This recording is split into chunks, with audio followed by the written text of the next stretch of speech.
Hey there, welcome to Coach Focused. And today I have Fiona Pagett with me, and she is a coach that helps people hone their video and presentation skills. But I'm going to let her jump right in and maybe give us a little better explanation, tell us about her business and what exactly she does. Welcome. Hello. Hi there. Thank you very much for having me on, first of all.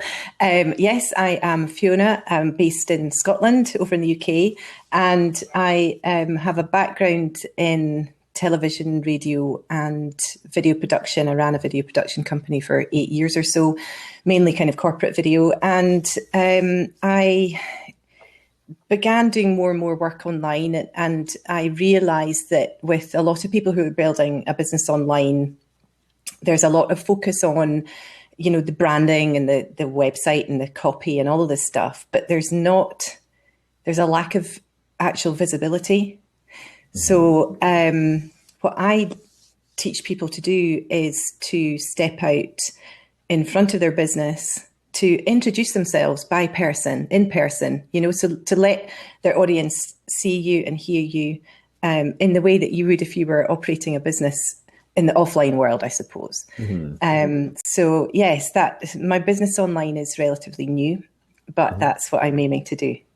Great. Yeah, that's interesting. I'm a big fan of video, obviously. And I saw you were doing a Blab series yourself, and you have a YouTube channel. So I wanted to, kind of get to know you more and what you're doing with video. So you had a television background. That's great.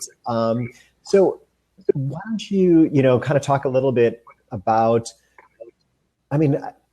let's explore a little more why video is so great at providing that connection that you get in the brick and mortar world, the offline world. You walk into a store and you can meet the store owner, but online it's so different. So I love video because it's able to make that connection, but maybe you can tell me your perspective on why video is a great option there. Oh, I don't think it's an option. I think it's going to be critical for people. That's how strongly I feel about it. And I will give you, it's an extreme example, but it's a relevant example. I interacted with somebody on Facebook in a group. We weren't friends, but for about a month. Excuse my dogs. I thought this person was a man because the name was a name that could have been a man or a woman, and the profile picture was of a couple. Until about a month down the line, the lady, as it was, said something about, the challenges of being a mother and working. And, it really threw me, but it really brought it home to me, because it's not that people are intentionally hiding. They're not intentionally hiding, but video is the way that you actually, is the only way that you are real. Mm-hmm. I heard somebody wrote a post the other day and they said, it was funny. And they said, do you ever find yourself making up accents for your friends on Facebook? So wait, making up, what is it? Accents. Okay. Yeah. Yep. So it's like a book. You read a book and you've got characters in a book, and you sort of create a little bit of that character in your head. You give them an accent, and but that's not the real character. Mm-hmm. And I see, every time somebody hops onto video with me, whether it's, to record a video or a Skype call, even, for instance, there's always that lovely first moment where you go, oh, this is, and there's a vibe about that person. There's a personality. And if I'm working with people, I like to meet them. Mm-hmm. Yeah, definitely. I think that is great. And I agree with you. I think video is essential, and it's also accessible. 5 years ago, you had to have a video camera or something like that. And now you have to have the phone that's in your pocket. Or just, right now we're both just using our webcams. So, everything has become simple. And I think also as younger people get more into the business world, the expectation of video is getting stronger and stronger because they've grown up with video. So it's just kind of how it is. Great. So maybe you could tell, let's just start, maybe giving some pointers or how you work with clients in terms of getting them to really hone their skill and be comfortable on video, and like, how you would help people, or what you would tell someone who's like, yeah, I think I should have video, but I don't know, I'm nervous. Yeah. And of course, it's understandable that people are nervous. I think it was such a long time ago that I first ever started doing this. I can't remember my nerves, but I'm sure I had them because people don't like they don't like things like the way they sound, even, the sound of their voice. They don't like aspects of how they look. So there are confidence issues sometimes for people. And I think in that case, it is simply a case of practice. And I never advise practicing publicly, because I always say to people, remember that is you at the front line of your business. And if you put a little bit of not well thought out video content, that might be the first time a potential client sees you. So we're not talking about having to create anything that's completely polished and perfect in the way that, the video I used to produce was. But it's important that it's not, the camera's not all shaky and the audio is terrible and, you're in the dark. So I would help people with confidence first, and practice, listen to yourself back, watch yourself back. And then there are practical things, lighting, can we see you, audio, eye level, eye contact. So I, at the moment, would far rather be actually looking at you. Yep. Okay. Yep, exactly. It doesn't feel that great not to be looking at you. But if I'm looking at you, what are you seeing? Yeah, I'm seeing you looking at my chest.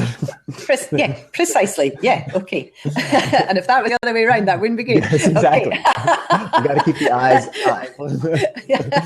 So for me, I have, I'm sitting on a Mac desktop with a very, very small internal webcam. And so, I'm staring at a small green light, basically, but I understand how important that is. So I keep my focus on that little green light. And you can pretend there's a face in there or whatever if you find that particularly difficult. And it's fine to look away. So, of course, people look away when they're talking, they pause for thought. But when you come back to speak, engage directly with that camera. Eye level, I see a lot of people, I think they're actually speaking to their iPads on the iPad stands. So they're, come across as really looming into the people's, computers and phones or whatever. It's not the best look. And, if you haven't got a double chin, that will give you a double chin. I want to stop for a second on that, because I think that might be the video that I released this week. I'm going to take my laptop off its stand and show you what that looks like, if people don't know. So there it is. And you're looking up, you're seeing you're seeing up my nose. And you're seeing my ceiling above, which is just never normal. And it looks like I am talking down at you. So that's right. This is actually my new favorite toy, is this little folding, very light stand. So I can take my laptop, and it's not perfect. It's still about 2 inches too low. But by propping it up on this, I'm able to go from where you see now to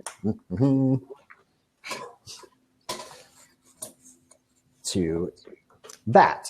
So like I said, I'd love it to be just about 2 inches taller, but this is kind of what you're used to seeing. Not only is there the weirdness of you're seeing a double chin, you're seeing up people's noses, but you're also seeing their ceiling. And it just feels awkward. Like right now I see your fireplace in the background, and I kind of see your nice, the place. I'm kind of thinking Scotland, and there should be a nice fire burning in there. And it kind of, it provides you with some context. And when you see a ceiling, you feel like you're a little child staring up at someone, the authorities above you. So, perfect. I'm glad you mentioned that, because I'm very excited about that one. Yeah, no, it is. And I mean, the other thing I see, or I try to say to people is, think about your personal space. So when you meet somebody, you don't tend to, you're not nose to nose with them.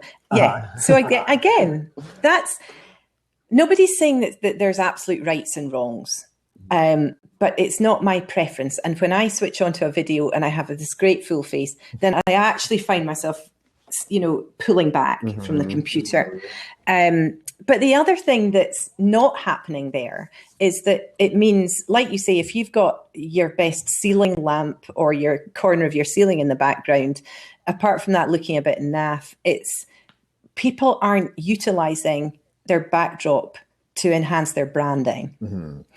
So, I mean, I'm not particularly enhancing my branding, although I do a lot of sort of comfortable interview styles. And you're right, my fire is on a lot. So, it's a pleasant enough backdrop. But if you wanted to be more specific, then you could always use a screen or even something with your logo.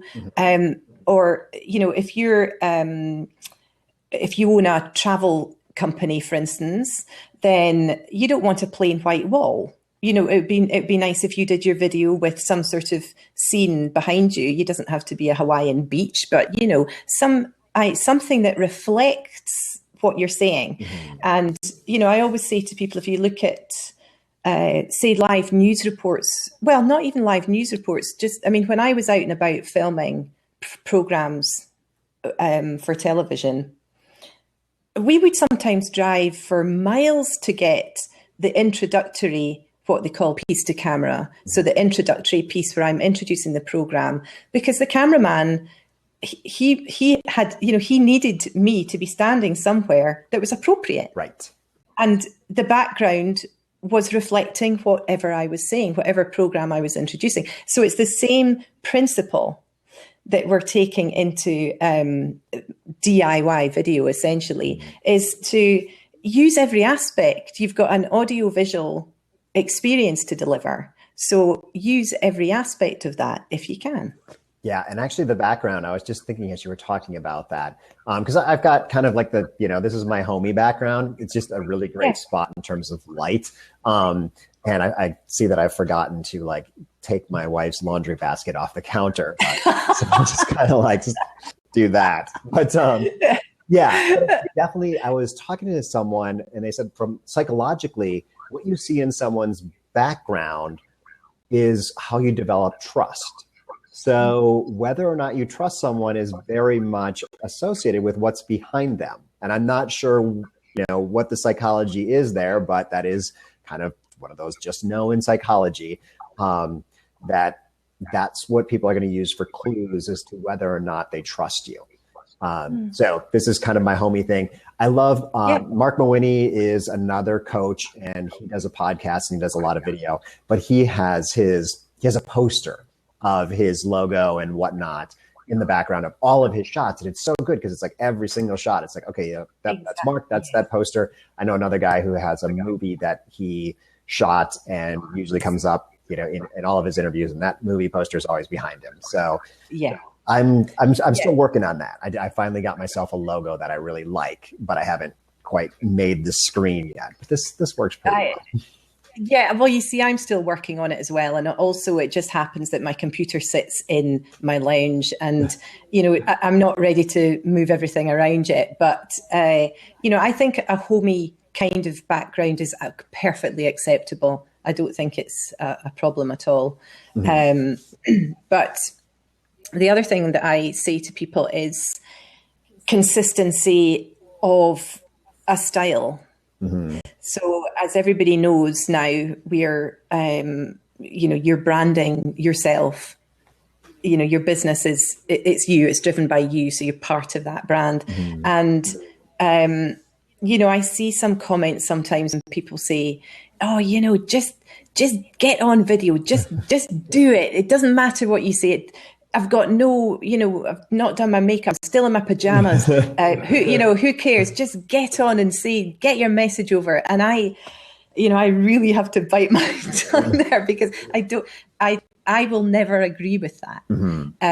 I think that you should be a little bit consistent in, at least in your style. So, you know, for instance, if you are a fitness coach, then it's completely fine and appropriate for you to be doing all your videos in your training gear, you know, in your baseball cap or whatever.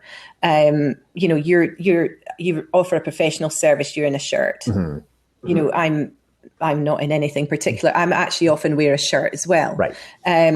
But I do have some sort of consistency. And, you know, that's kind of audience related. So, you know, I wouldn't appear one day in my training gear and one day in a shirt and next day in a flowery dress, because it just, you know, it's exactly what you said about your friend with the logo. It's just the minute somebody opens that video, it's you know, people, the audience isn't having to do any thinking anymore. And it's constantly building a sort of trust element as well. Definitely. Yeah, I like that. Actually, I got to tell you, I did change shirts right before this interview. I was wearing a t-shirt and I was like, oh wait, got to go get my bright colored button shirt. Yeah,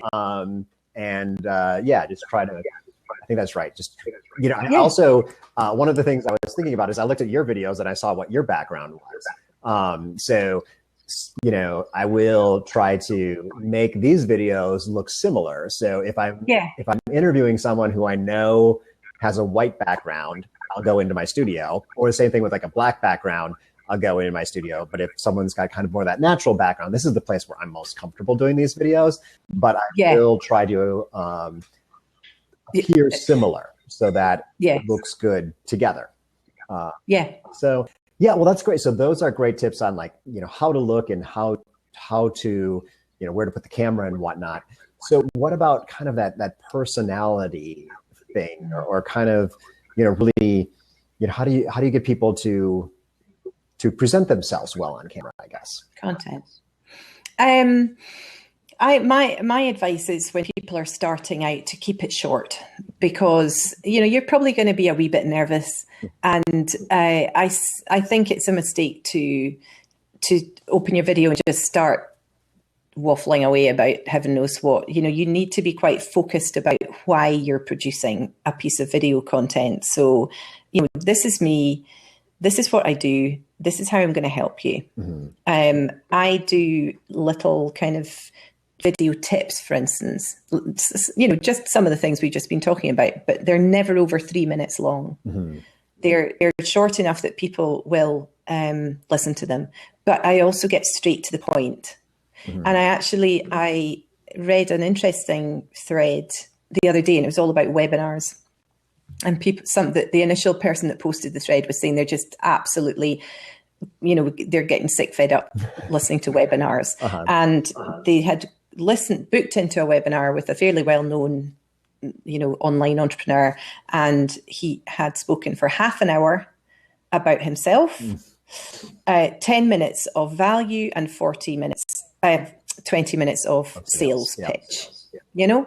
So I think keep your messages it doesn't mean you have to be like a school teacher, you know, but you can still laugh and have a bit of personality, but go on for a reason, and you know, maybe just 2 or 3 bits of advice. I mean, you know, obviously recorded is slightly different to live in that sense, but the principle's the same. You know, live, you're not going to hop onto Facebook Live, for instance, for no reason, with no purpose in mind, the same way as you won't pick up the phone and then think, why am I, you know, who am I actually speaking to? So, yes, I think I try and keep everything fairly short and succinct. Yeah, well, one thing I noticed is your blabs are 10 minutes long and mine are 40. And a lot of people do hour-long blabs. And that was my original idea. But I wasn't like, oh, that's just too long. So I took him back a little bit, but enough time to have a conversation. But, you know, maybe you can tell us a little bit about your blabs, who your guests are, you know, kind of talk about how you're using video yourself.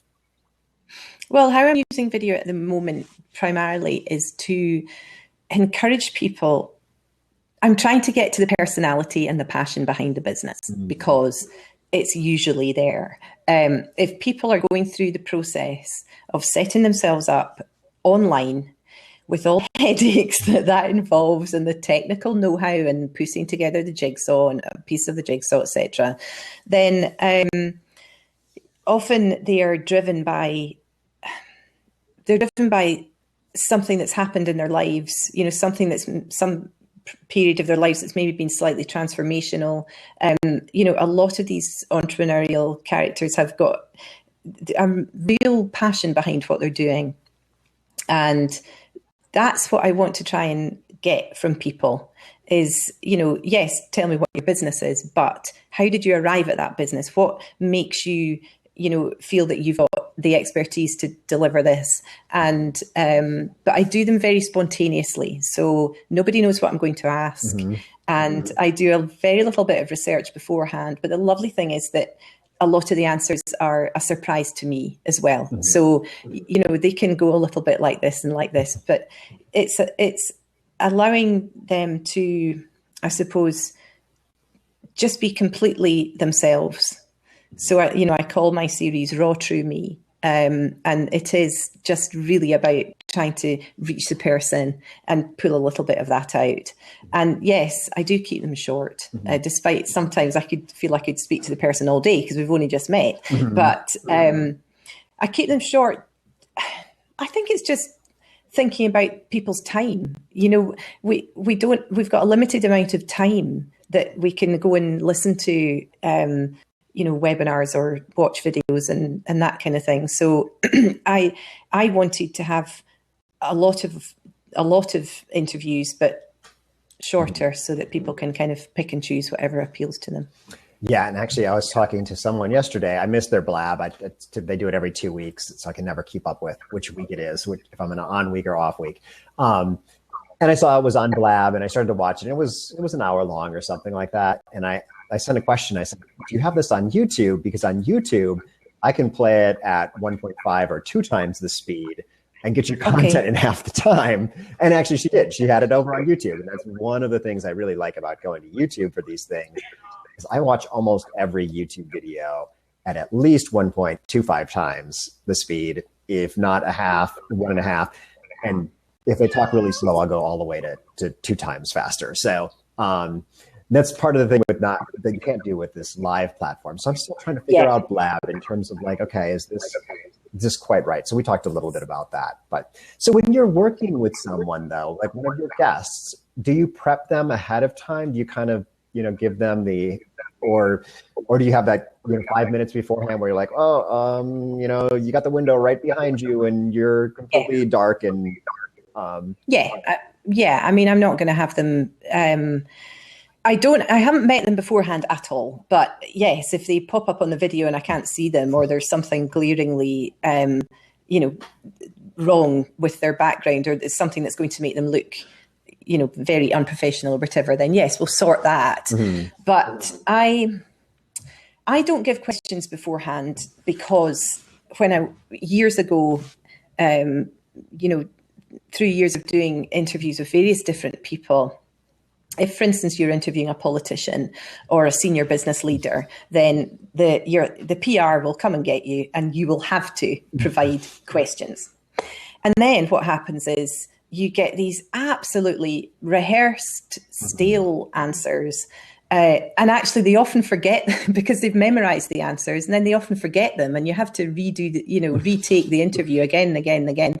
And there's no spontaneity there at all. So what I say to people is, I'm speaking to you because you're either an expert in your field, in which case you know your stuff, or you have a great story to tell, in which case you know your stuff. I'm not there to trip anybody up. And I think, well, what I'm finding is that people are really loving the experience. They're a little bit nervous, understandably. Mm-hmm. So you start the interview gently. You might ask them about their kids, or, I'd started one talking about the fact that she had the same chickens that I used to own. So, you get people comfortable, and then, just see where it goes. But I think at the end, they're kind of going, wow, that was actually really good fun. Mm-hmm. And they're surprised at their ability to cope with it in a way and to answer the questions without any kind of issue. So yeah, that's my preferred. Sometimes you have to give them the questions, but it's not what I prefer to do. So I guess the big question that I have for you now, and I didn't ask you this beforehand, is what kind of chickens were they that you both had? They were called silkies. Silkies. Yes, I know silkies. Great little chickens. They were just the quirkiest wee things, with these big tufts on their head, and they had like ankle warmers on their legs. Yep. They were superb. I'd not seen them for years. And I went to check this girl's Facebook page, and there were 2 silky chickens. I thought that was wonderful. Yep. So yes. I used to have some bantam cochins, and cochins shaped like a basketball with the really feathered feet. So similar in terms of personality, I think, to silky. Yeah. So, great. So the people who are on your Blab, though, who are they? How are you choosing people? This might be good, in terms of if someone's thinking about starting a Blab, because yours is now, a month or 2 in? It's not that much. Okay. And actually, I'm not, I kind of took it off because I was having so many problems on the Blab platform. Yeah. So not nearly all my interviews are on Blab. Most of them are actually sitting on my Facebook page at the moment, until I can move into YouTube and see how that works. Right. Maybe it won't be any better. I don't know. I let people come to me. So I simply put a post out in a Facebook group. It's a well-populated Facebook group. Is this Freelance to Freedom?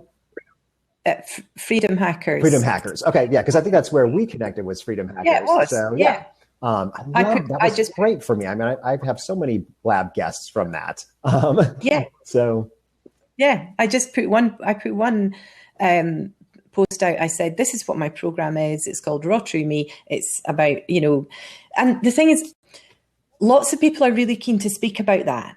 Lots of people are really keen to say, yes, this is my story. Mm-hmm. And of course, you want the appropriate story, but we can talk about that in a minute. But, this is my story. This is why I'm absolutely committed to doing what I'm doing, to helping you. So people are keen to get that element of their business and their personality across. So finding guests, I was inundated, to be honest.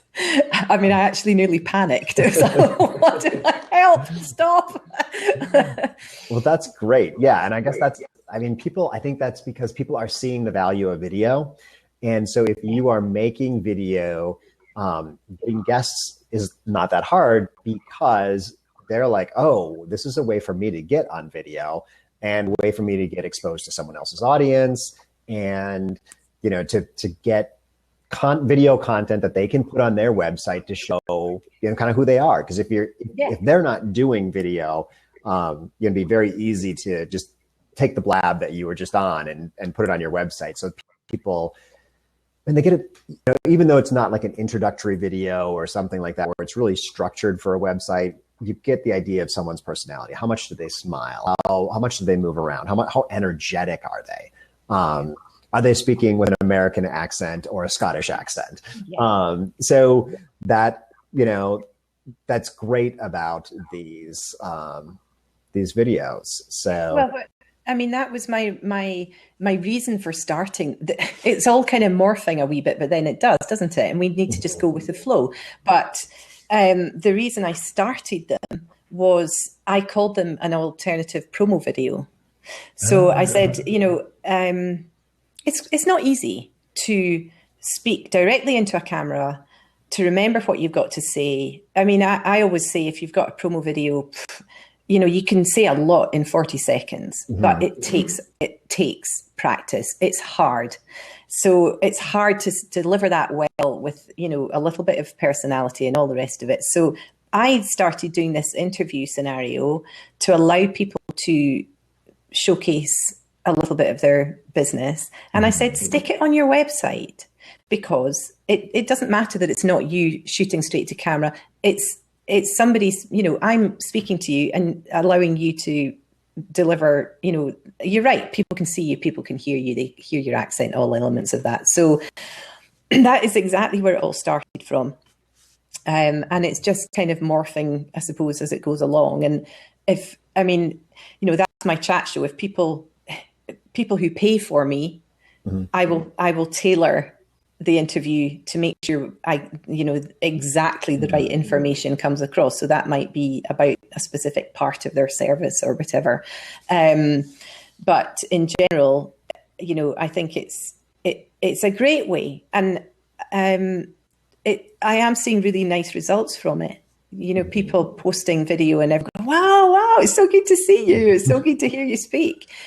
So it is having that fairly consistent reaction like that. And I'm not surprised, really, because it is, like I said at the very beginning, I don't think video's optional for people in, online marketing. I think it's critical that it's embraced in one way or the other. And the fact is, it's appearing more and more and more, on every platform. It wasn't there a year ago. Then we have it Facebook Live. Then we have, you can put it on Twitter, I think, even. So, I say to people, stay ahead, learn it now. Because the other aspect is people are going to get better. They are, they're going to get better at video. They're going to become more competent. They're going to begin to understand all the elements of it. I have people now asking about editing. So, they're moving on already. So if you're not using video, then you're going to be really left behind, I think. But then I would say that because I'm a video. Yeah, I think the exact same thing. But it's interesting. You say, you talked about practice and about making sure you're addressing your brand properly. But one thing I do with my clients is, if they're just starting out, is just to get them on video, sharing videos with me through YouTube, unlisted videos. So, you don't have to share it with the world. But, the idea is, from day one, I want them on camera because they need to get used to being on camera so that by the time I teach them about content and, presentation and getting the information out there, they will have kind of gotten comfortable with the camera because, if you can know all your stuff and you can know exactly, but then if you aren't comfortable with the camera or you're too close to the camera, you're going to mess up. So get that all out of the way first while you're learning the other things or learning to edit, things like that. Or you can put it, I've done that before, just created a secret Facebook group. Because they are secret Facebook groups. So, it's another way of doing it. Nobody's going to get access. Nobody's going to see it. It's a safe place. And it's, it gets them used to uploading it onto Facebook and whatever. But I agree, that is the absolute first. Because, until there's a level of confidence there, then, there's no point in thinking about any of the other stuff. But I think it's just talk to yourself all the time, just sit in the car, talk it out. So instead of that, having it going round in your head, speak it out. I mean, before I do any video, even if it's just a, 2 or 3 minute video tip, I'll walk around my room and talk it out. Because, otherwise it ends up full of, while I'm thinking it through in my head and, speaking it out. So no, I mean, I still do that. And then, do it 2 or 3 times. And then when I'm ready, sit down, go. And hopefully, I mean, it's never perfect, but it's hopefully fairly succinct, put it that way. Yeah. That's interesting. I just think, I use a teleprompter. And I write out my scripts and whatnot. And so it works for me, but I know that doesn't work for a lot of people. And you were in TV, so you probably were using a teleprompter at one point. Were you? Or when I presented news, then I was using, I'd call it an auto cue. Then I used an auto cue. But when you are news reporters that you see out and about. Oh, yeah. They're... what happened was I had to become super fast at writing and learning and delivering, pieces to camera, basically. They could be up to 2 minutes long. So I think it's probably a skill, even though, my brain's a bit older now, but still, I think it's just one of these, it's like speed reading. You know, when you're a journalist, you're taught to speed read. And I think it's just something that never leaves you. So I don't think too much about delivering something that's 3 to 4 minutes, certainly 2 to 3 minutes, pretty much kind of off the cuff. So I personally, at the moment, I don't use any kind of auto cue. Yeah. What's interesting, the other thing you mentioned there was the, speaking it out loud. I know it's a big thing for people who are doing presentations, and I'm not sure how much you work with people doing live presentations, but there's a difference between going through it in your head and having it come out your mouth. I don't understand why. That's another one of those psychological mysteries, but it's very different to practice, like they say, practice to a mirror and actually speak it. And I think that's also good for people who want to do video.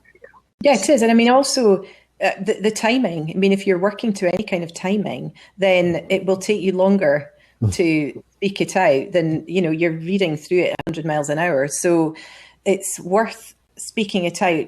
It's worth speaking, recording it, even on your phone, and just listening back and thinking, how is the pace? Is it too fast? Is it too slow? Am I speaking in a completely monotonic way? Or, do I have a little bit of flexion? Or am I getting a wee bit squeaky because I'm a bit nervous? So there's all these things to, God, I mean, there's a huge number of things to work on over time. But, I say it again, this isn't about perfection. It's about getting to a place with video where you're comfortable, where you think, yeah, I'm happy with how I'm coming across there. So yeah, practice. Yep. And I like that because I think people are much more accepting of video that's not perfect. There's an expectation that it's also a little more authentic. You don't need to be shooting all your videos in a studio. I mean, those are great. I do those too, but it's okay to just kind of have, a cat meowing. Gives it a little more personality. He's always there. Yeah, I'm surprised. Mine's sitting over there right now. Usually you see the bottom or the top of the cat go through the bottom of the screen a little bit. It's like, okay, yep, that's the cat. Yeah, well, let's, before we wrap up, I want to, maybe touch a little bit on story. What's the best way for people to get across their story on video? Are there any good tips there? Yeah, I think keep it appropriate would be the biggest single tip. So you see a lot of people spilling the beans, big style, on Facebook.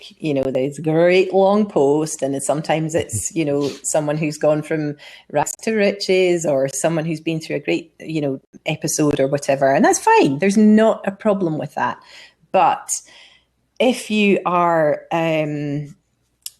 say you're a health coach, then it's completely appropriate for you to share the fact that you had anorexia, for instance, or you recovered from it, or, you've got over some kind of major health issue. But it's not appropriate for, if you're a video coach, does anyone want to know you had anorexia? Okay. So keep it, everybody has a story. Everybody has, gone through ups and downs, and, nobody has a smooth ride. But I think it's thinking about what your audience is going to warm to, what your audience is going to connect with, and think, okay, if that person has been through this and come out the other side, then I'm happy to work with this person because they can guide me through the same thing now. So that's what I would say about storytelling is don't tell the whole thing. Tell what your audience is going to. It's okay, on you go. Yeah, go on. Sorry, I've got a hungry boy here. When's dinner, Mom? Yeah, well, that's a good transition to the wrap up of this, so that you can have dinner. I haven't had lunch yet, so yeah. What time is it there? It is 6:40 p.m. 6:40 p.m. Yeah, I love these things that it's so easy to do these around the world. I know. So, but maybe you could tell people how they can get in touch with you and how you can help them tell their story. So go ahead, give yourself a little pitch. Yeah, well, my Talk Savvy, which is, you can see at the top of the page, you can find me on Facebook, there. I don't have a website. I'm very I'm just working my way through this. I'm feeling my way through, and I am. The more people I work with, the more feedback I'm using. But yes, I'm very happy for anybody to get in touch, and I do, like I say, a lot of interview-based video where I can, tailor the message that they want to get across, but they're maybe struggling to get straight to camera, and use that as a way for them to promote that service via video, or help with, same as you. We help with all aspects of video content. We're just passionate about video. That's the main thing. Yeah. Great. Well, I love that. I love the idea because I've tried Facebook Live, I've tried Periscope, I've tried Meerkat, but when there's not another person that you're talking to, it feels weird. Even if you're staring at the little green dot, which I'm doing, when you're talking, I'm actually looking at you. So I feel it's a lot easier to be on video with one other person than to do it straight out yourself. So I think that's a great idea, is to help people create their videos by kind of coaching them through live. So, yeah. But yes, well, wonderful. Well, Fiona, it was great chatting with you. Nice meeting you. And I'll let you get off to dinner so that you can feed the hungry family. Very important. But I will be back here at the same time, same place next week. And I look forward to seeing everyone. And if you're watching this on YouTube, feel free to leave a comment down below. Thank you very much. Thank you. Bye-bye.